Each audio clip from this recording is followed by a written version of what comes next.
In 1996, a young Cletus Cassidy watches helplessly as his love, Francis Barrison, who has the ability of sound manipulation, is taken away from St. Estes' home for unwanted children to the Ravencroft Institute.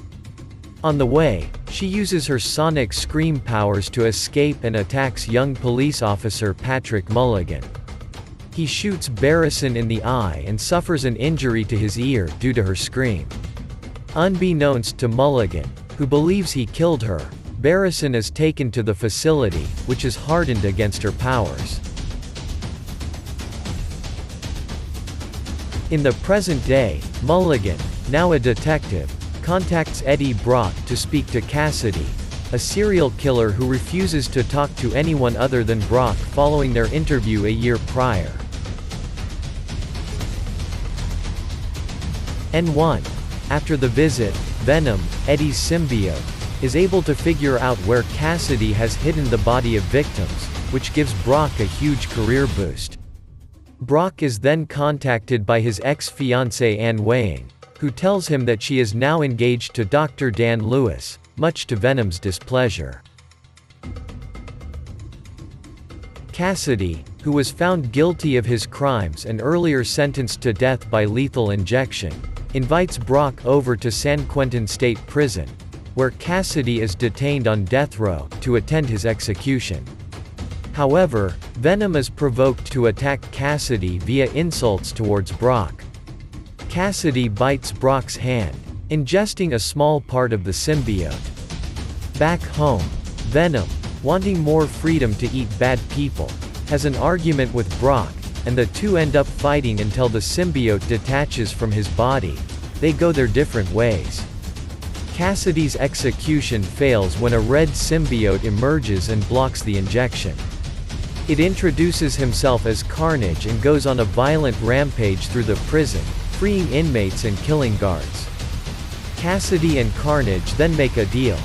Carnage will help Cassidy break out Barrison from Ravencroft, and Cassidy will help him eliminate Brock and Venom.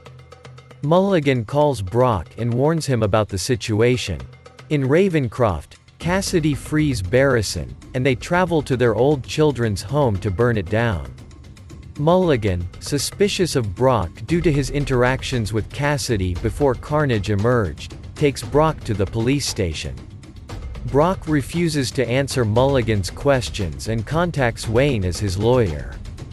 Brock reveals that Venom has separated from him and needs the symbiote to fight Carnage together.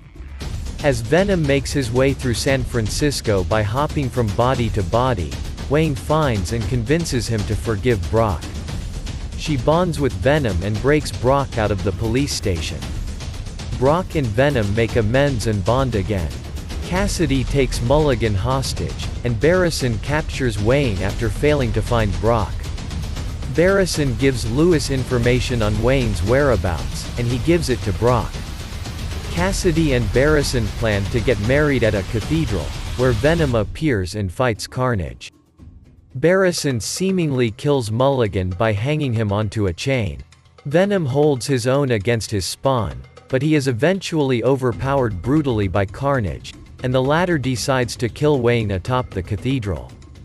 Venom manages to rescue Wayne in time and provokes Barrison to use her powers again. Her sonic blast causes both symbiotes to separate from their hosts as the cathedral collapses and a falling bell kills Barrison. Venom saves Brock by bonding with him before the impact. Carnage tries to bond with Cassidy again, but Venom devours the symbiote, killing it. Cassidy states that he only wanted to be Brock's friend, but Venom bites Cassidy's head off. While Brock, Venom, Wayne, and Lewis escape, a still-living Mulligan's eyes flash blue. Brock and Venom decide to take a vacation while they ponder their next steps. In the mid-credits scene, Venom tells Brock about the symbiote's knowledge of other universes. But, before Venom can show him, a blinding light transports them from their hotel room to another room where they watch J. Jonah Jameson reveal Spider-Man's identity as Peter Parker on television. Thank you for watching. Don't forget subscribe to my channel for the next videos.